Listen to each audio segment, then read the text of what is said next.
I am an avid collector of old Pokemon games.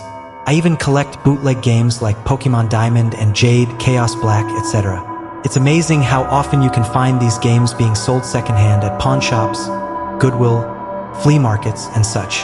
They're generally fun, even if they are unplayable, which they often are. The mistranslations and poor quality make them unintentionally humorous. I've been able to find most of the ones that I've played online, but there's one that I haven't seen any mention of. I bought it at a flea market about 5 years ago. Here's a picture of the cartridge, in case anyone recognizes it. The title of the game is Pokemon Black. Unfortunately, when I moved 2 years ago, I lost the game, so I can't provide you with screen caps of the actual graphics. Sorry. The game started with the familiar Nidorino and Gengar intro of Red and Blue version. However, the press start screen had been altered. Red was there, but the Pokemon did not cycle through. It also said Black version under the Pokemon logo.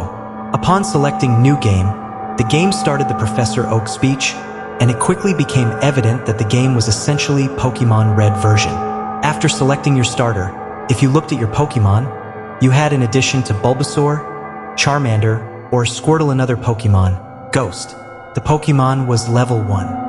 It had the sprite of the ghosts that are encountered in Lavender Tower before obtaining the Sliff Scope. It had one attack, Curse. I know that there is a real move named Curse, but the attack did not exist in Generation 1, so it appears it was hacked in. Defending Pokemon were unable to attack Ghost. It would only say they were too scared to move. When the move Curse was used in battle, the screen would cut to black. The cry of the defending Pokemon would be heard, but it was distorted, played at a much lower pitch than normal. The battle screen would then reappear, and the defending Pokemon would be gone. If used in a battle against a trainer, when the Pokeballs representing their Pokemon would appear in the corner, they would have one fewer Pokeball. The implication was that the Pokemon died. What's even stranger is that after defeating a trainer and seeing Red receive $200 for winning, the battle commands would appear again. If you selected Run, the battle would end as it normally does. You could also select Curse. If you did, upon returning to the overworld, the trainer's sprite would be gone.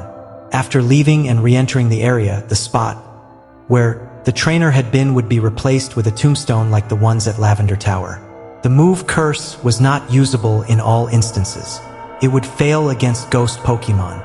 It would also fail if it was used against trainers that you would have to face again, such as your rival or Giovanni. It was usable in your final battle against them, however. I figured this was the gimmick of the game, allowing you to use the previously uncapturable ghosts. And because Curse made the game so easy, I essentially used it throughout the whole adventure. The game changed quite a bit after defeating the Elite Four. After viewing the Hall of Fame, which consisted of Ghost and a couple of Pokemon I used for HMS, the screen cut to black. A box appeared with the words, "Many years later." It then cut to Lavender Tower. An old man was standing, looking at tombstones. You then realized this man was your character. The man moved at only half of your normal walking speed.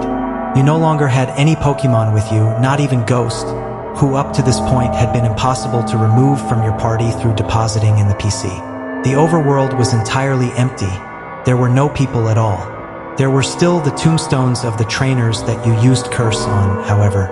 You could go pretty much anywhere in the overworld at this point, though your movement was limited by the fact that you had no Pokemon to use HMs. And regardless of where you went, the music of Lavender Town continued on an infinite loop. After wandering for a while, I found that if you go through Diglett's cave, one of the cuttable bushes that normally blocks the path on the other side is no longer there, allowing you to advance and return to Pallet Town.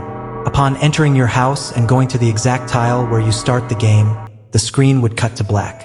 Then a sprite of a Caterpie appeared. It was replaced by a Weedle and then a Pidgey. I soon realized, as the Pokemon progressed from Rattata to Blastoise, that these were all of the Pokemon that I had used Curse on. After the end of my rival's team, a youngster appeared, and then a bug catcher. These were the trainers I had cursed. Throughout the sequence, the Lavender Town music was playing, but it was slowly decreasing in pitch. By the time your rival appeared on screen, it was little more than a demonic rumble. Another cut to black. A few moments later, the battle screen suddenly appeared. Your trainer sprite was now that of an old man, the same one as the one who teaches you how to catch Pokemon in Viridian City. Ghost appeared on the other side, along with the words, "Ghost wants to fight." You couldn't use items and you had no Pokemon. If you tried to run, you couldn't escape. The only option was fight. Using fight would immediately cause you to use struggle, which didn't affect Ghost but did chip off a bit of your own HP. When it was Ghost's turn to attack, it would simply say, "Eventually." When your HP reached a critical point, Ghost would finally use Curse. The screen cut to black a final time. Regardless of the buttons you pressed, you were permanently stuck in this black screen. At this point, the only thing you could do was turn the Game Boy off. When you played again, New Game was the only option. The game had erased the file.